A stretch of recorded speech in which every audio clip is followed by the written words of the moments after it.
Welcome back to From Nothing to Completionist, the challenge where we start with a brand new World of Warcraft account and attempt to build the highest collection score possible, 1 point at a time. Last episode, we made a significant dent in Outland achievements, and we got started with a bang after crossing through the Dark Portal. We finished episode 10 at 6,506 collection score, consisting of 3,870 achievement points, 83 mounts, 212 pets, 41 toys, and 67,666 gold earned. Let's jump back in and pick up where we left off. We started, as I often do, with pet trainer battles, and our continued hard work on leveling pets of different breeds paid off yet again with the Dragonkin Battler of Kalimdor achievement. After daily reset, on my loop of the 12 Kalimdor pet trainers, we also dinged 85 on Grazel the Great. Next up was the Flying Battler of Kalimdor for our 4th pet family achievement for the continent. Just 6 more to go to be finished with this extremely tedious one.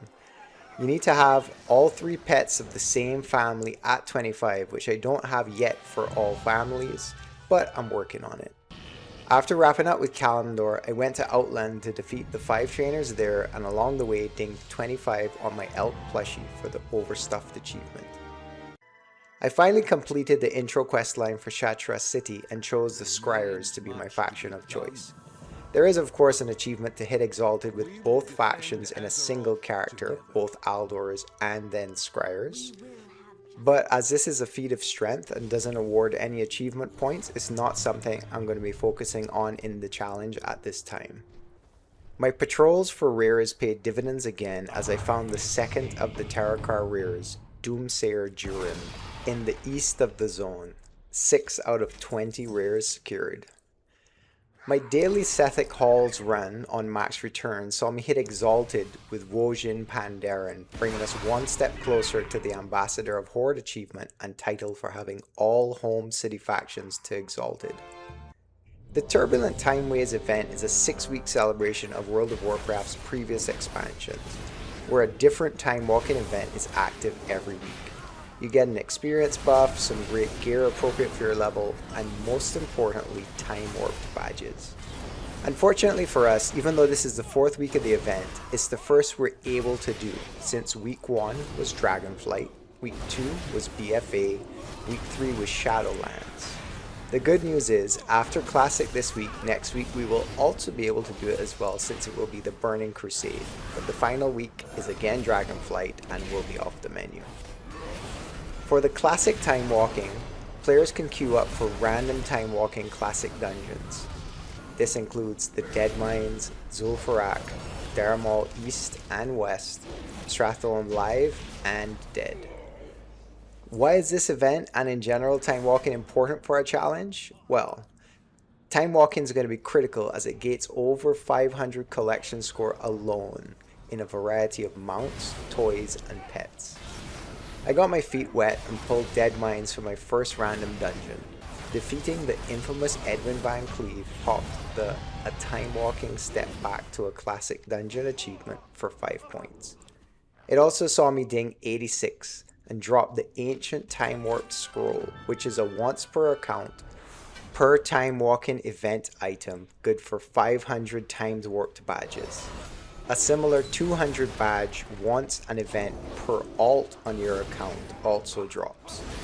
Honestly, I'm not even sure the total amount of badges we're going to need, but it's definitely over 100,000, which means this is going to be something we will be at for a very long time, and we will always at least grab the once per event items on every character which we have. As I fly around Outland, there is simply no equivalent to the high of seeing the purple of a corium ore vein. One node alone is usually worth close to 1,000 gold, and it just feels like such a W tapping away at one. I decided to focus on Skyguard rep and complete the quest chain to be able to summon and kill the Bird King Terokk. You farm up 6 Shadow Dust, which can be turned into an Elixir of Shadows. That in turn gives a 20-minute buff, which allows you to see and kill special Arakoa mobs, which have a chance to drop time lost scrolls. You need 40 of those scrolls to summon mini bosses, and the 4 items those mini-bosses drop allow you to acquire a time-lost offering that summons Terokk. Still with me? It's a pretty convoluted process, yes, and there is no achievement for him, but he does drop some transmog and a few valuable BOE, but what I'm really after is the time-lost figurine toy, which has a 10% drop chance. Skyguard rep is a byproduct from farming the items needed for Terokk, and it's an easy exalted from it. The initial quest lines basically give you the items to summon Terokk twice, but there's a 15-minute cooldown between being able to do so. So I kill the time by fishing in Highland mixed school pools. Why, you might ask? Well, Mr. Pinchy has a small chance to drop from the pools, and every 3 hours, once you secure him, he grants a wish. 3 wishes in total, and one of the wishes can be a magical Crawdad pet. So yes, this Skettis farm accomplishes a lot. Skyguard rep, a toy, and a pet. A nice bonus for fishing was we got enough to hit 75 Outland cooking for the Outland cook achievement. No luck in the toy for my 2 Terokk summons, but I'll try to summon him a couple of times each day until we check the toy off the list. I hadn't played Maxspy for the day, so I swapped over to try to gain a few levels again. I realized that I could technically do all 12 Eastern Kingdom's pet dailies on him now as well after I defeated Old MacDonald in Westfall. That saw us ding level 11. For my own sanity, I think I'm going to leave the Eastern Kingdom dailies and the accompanying 10 pet family achievements for when I'm done with Kalimdor though, as it's a huge time suck each day even for just one continent. Since the Timewalking event gives wild experience, I decided to give it a go on Maxspy as well, and boy did it not disappoint. I went from level 11 to 14 in a single Dead Mines run. Edwin Van Cleave saw me skip an entire level, and defeating him and popping the dungeon bonus rep, I jumped from 12 to 14. Defeating the optional boss Cookie saw us grab the Siamese pet as well for our troubles and 3 more collection points. I gave it a second go on Maxspy, this time getting Zul'Farrak, which was good for both level 15 and level 16. Leaving me just a coat of paint short of level 17. On my exit from the dungeon, a single mob kill pushed us over the line to 17. One of the main reasons I went with an Alliance alt first was to be able to easily and cheaply pick up Alliance only items for the account. Case in point, we were able to pick up the 4 cat pets: Bombay, Orange Tabby, Cornish Rex, and Silver Tabby from Elwyn Forest from the Alliance vendor Donnie Anthania, aka the Crazy Cat Lady. The fishing daily the next day gave me the jeweled fishing pole, which is a hefty plus 13 fishing skill. Unfortunately, it requires Northrend fishing, which we won't unlock for a while, but I'll gladly park it in the bank for the time being. Okay, quick mini rant. With a minus 25% chance to hit, I missed 4 times in a row in this pet battle. Just some quick math, that's a 1 in 256 chance. Must mean I have some really big luck in the horizon, right? Not so subtle foreshadowing. For the first time since we unlocked Outland, it was the Crocolisk in the City daily. It was time to head back to Org and catch us the little guy and hope for one of the 4 pets the daily can reward. Need something? Oh yeah, welcome to the zoo, Chuckster. Ever wonder how long it would take for you to run all 16 Burning Crusade heroics and all 8 Burning Crusade raids in one sitting? Well, I did, and I wish I didn't. But once I get an idea like that, no matter how outlandish, I enjoy the challenge. Spoiler, it took 5 hours, but here it is in 2 minutes. Cue the music.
Quick highlights of the grind include hitting exalted with the Dark Spirit Trolls, hitting exalted with Sporeggar, which also gave us the 20 exalted reputations achievement, the tainted waveling pet from Hydros in Serpent Shrine Cavern, hitting exalted with Bilgewater Cartel, the grotesque pet from Asgalore in the battle from Mount Hyjal. Also from Mount Hyjal, we got the Hyjal Wisp from the final boss, Archimonde. Kael'thas did not drop Ashes of Alar. 0 for 2, maybe next week. Supremus in Black Temple was kind enough to give us the Shard of Supremus, which unlocks the Abyssius pet.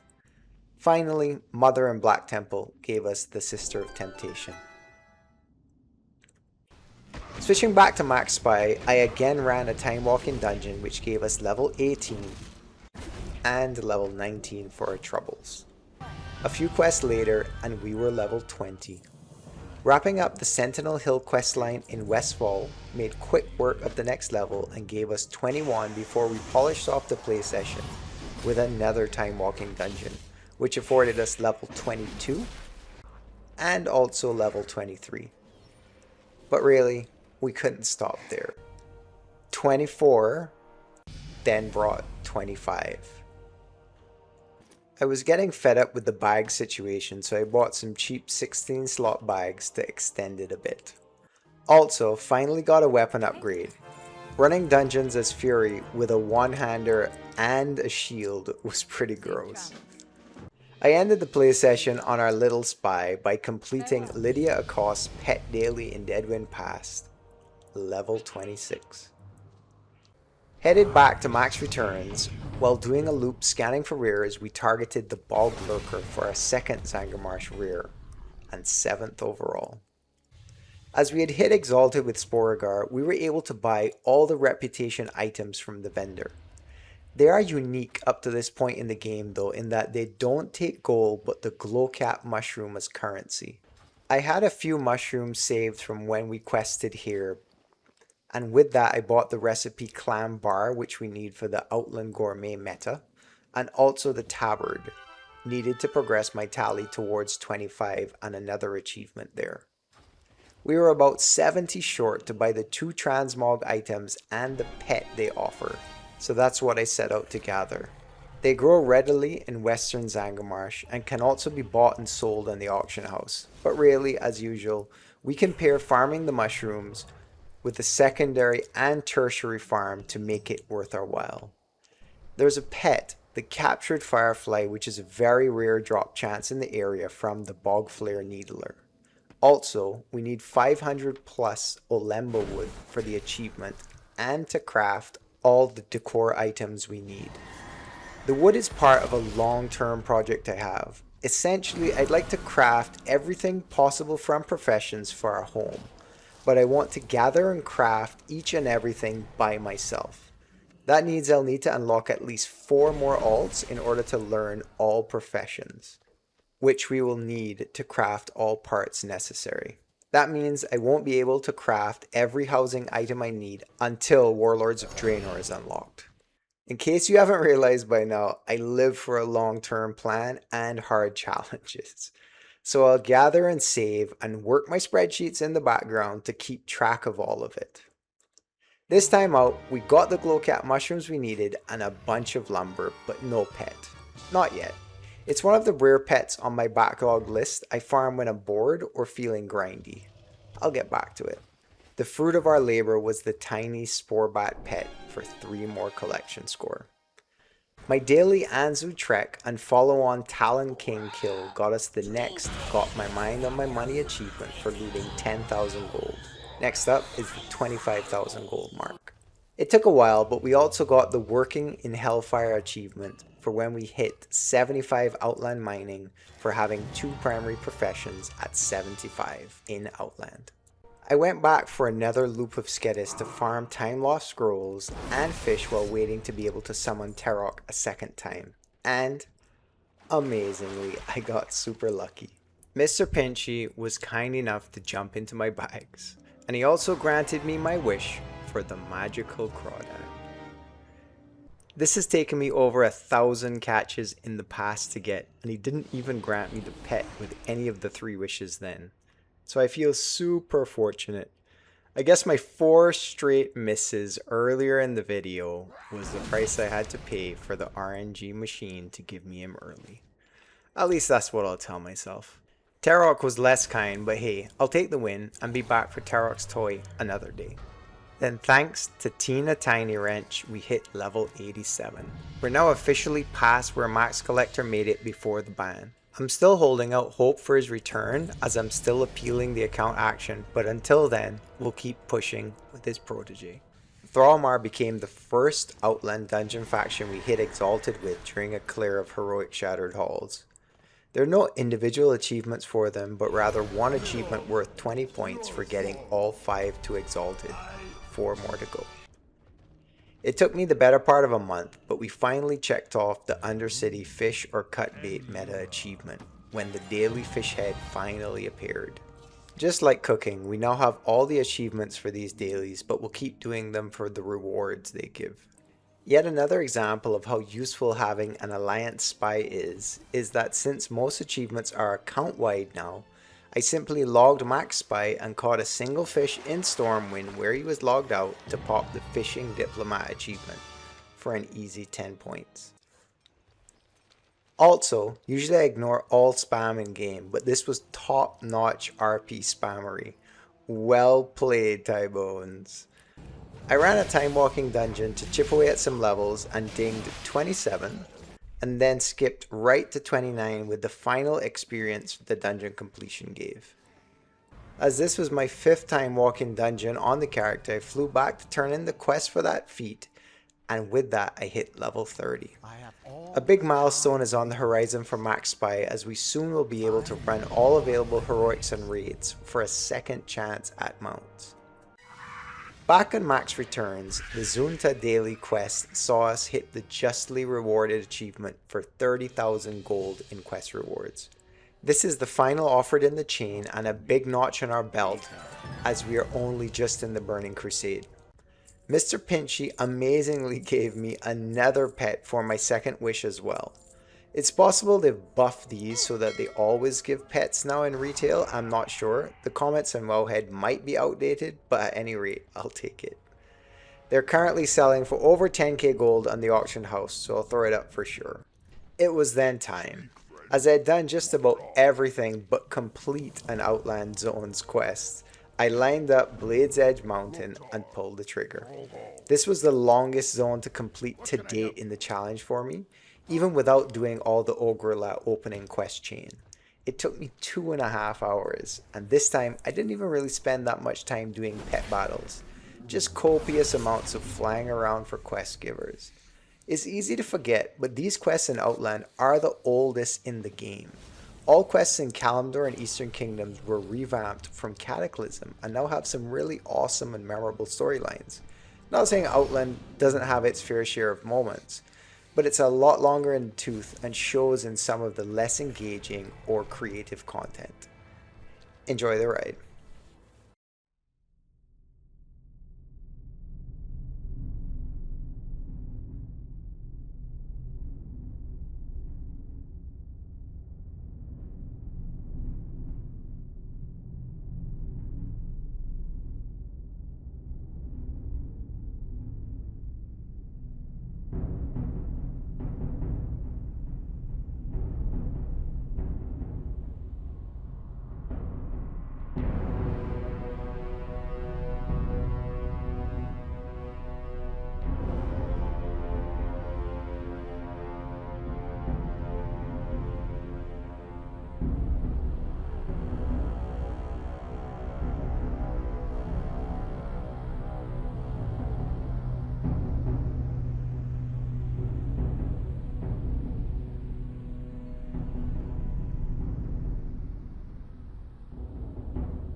Highlights include catching a rare brown marmot to upgrade our uncommon variant, catching a rare skittering cavern crawler, an uncommon cogblade raptor, and finally an uncommon scalded basilit hatchling for the final of the 3 pets we were missing from the zone.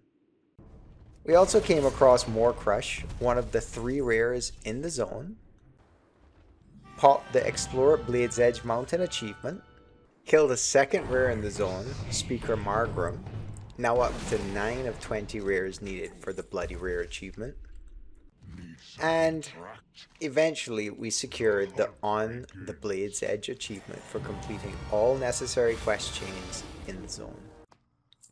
Then it was time for a bit of fun. We'd hit Exalted with every home faction and we just were missing the mounts from them. So it was time to cash in. Starting with Wojin Pandaren and the 12 Dragon Turtles. Ah, the sound of mounts being learned is like music to the ears always.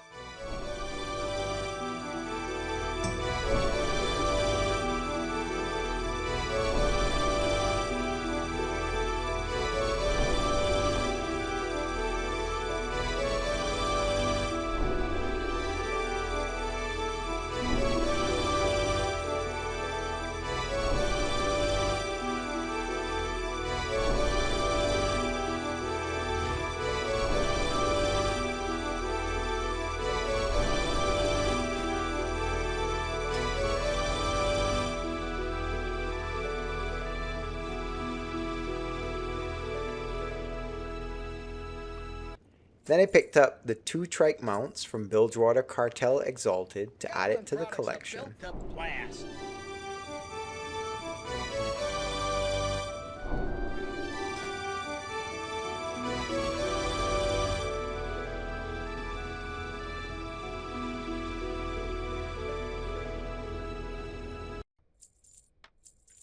Finally, I flew to Southern Durotar to the Dark Spear mount vendor and collected the 6 Raptor mounts, which in turn unlocked all the Alliance equivalent mounts, giving us 12 total added to the tally.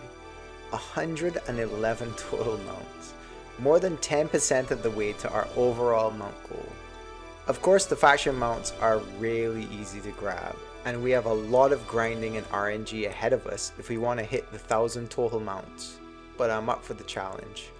And you gotta take the wins as they come. On my way back to Orgrimmar from Sen'jin Village, ATT alerted me to the Rise of the Horde book available in Durotar, which, coincidentally, was the last I needed in the super tedious Well-Read achievement. This has been an ongoing project since I started the challenge, looking for any books that I needed in all my questing zones. Feels great to get it checked off the list. Not gonna lie, I was scrolling through my achievement pane and saw the one for the Lucky Penny achievement and I had no idea what it took. So off to Wowhead I went and figured out I just needed to scroll the adventure journal. Super easy, 5 points. Gonna bring it to an end there for this episode. The mount injection definitely supercharged our progress overall, but a slowdown is definitely imminent. Time to roll up my sleeves and get my grind on. We finish at 4,020 achievement points, a gain of 150 over last episode's final tally of 3,870.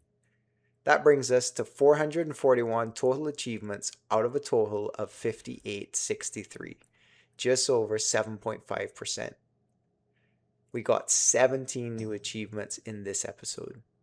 We kept up our daily routine of mount farming, pet battles, and cooking and fishing dailies in the Old World and Outland.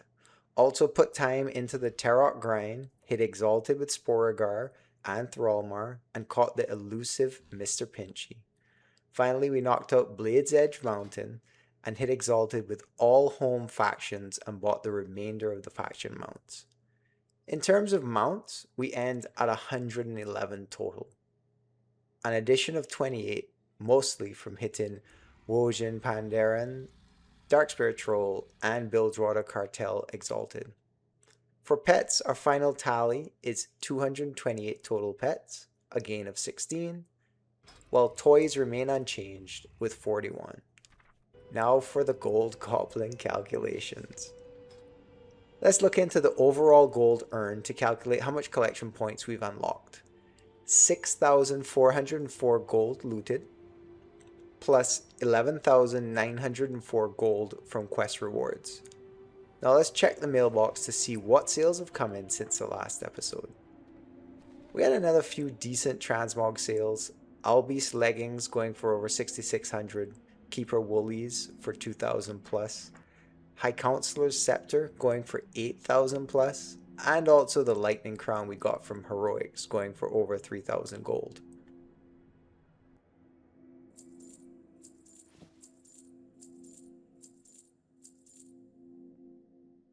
Let's get all that into our bags and take a look at our TSM revenue, which counts all vendor and auction sales.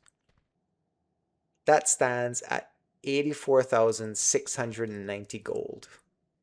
Altogether, adding it all up gives us 102,997 gold earned. Good enough for 205 total collection score for gold. 7,334 collection score, a rise of 828 since the last episode. Oh, as I was flying to record my outro, I saw Orgrimmar, the final Terokk forest rare we needed for Bloody Rare. Just like that, 10 of 20 for the Bloody Rare achievement. Squirrel, I know, but hey, I had to get him. Chances are we might never see close to 28 mounts added in a single episode again, but I'll ride the wave while it's here.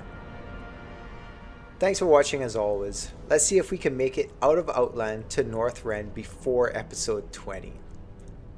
One point at a time, one goal at a time, one expansion at a time. Happy collecting everyone. I'll see you in our next video.